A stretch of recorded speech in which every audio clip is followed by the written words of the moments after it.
اگر گرفتار ہو جائے تو جے یو آئی کے لیے کیا پلان ہے کارکنان اور صوبائی مرکزی قائدین کے لیے؟ جے یو آئی آلریڈی میدان میں ہے اور پورے پی ڈی ایم میدان میں ہے. گرفتاریوں کی صورت میں بھی ہم میدان میں ہوں گے اور بھرپور طور پر مزاحمتی قوت میں اس میں اضافہ ہوگا. میرے خیال میں ہماری طرف سے بہت سخت جواب آئے گا اور شاید ان کے برداشت میں نہ ہو کہ ان کی اس قسم کی حرکتوں کا جو جواب آئے گا وہ پھر کتنا سخت ہوگا اور ملک پہ کیا صورتحال بنے گی. میں نہیں سمجھتا کہ کوئی ایسی معقولیت اس میں کوئی معقولیت ہوگی کہ وہ ملک کے امن و امان کو داؤ پہ لگائیں گے. بغاوت کی مقدمات کا سلسلہ شروع ہو گیا. مفتی کفایت اللہ کے گھر والوں کو گرفتار کیا ہے اس سوال. باغی وہ ہے جو ناجائز حکومت کرتا ہے.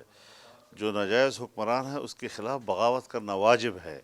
لہٰذا ملک کے خلاف بغاوت نہیں ہے، مملکت سے ہماری وفاداری ہے اور پاکستان سے وفاداری کا تقاضا یہ ہے کہ عمران حکومت کے خلاف بغاوت کی جائے. جی بالکل، مولانا صاحب کا یہی کہنا ہے کہ ہم جو ہے حکومت کے خلاف جو ہے اس وقت گراؤنڈ پر ہے، نہ گرفتاری سے ڈرتے ہیں. پہلے بھی ہم سیاسی مقدمات کے لیے تیار تھے اور ابھی بھی ہے. جی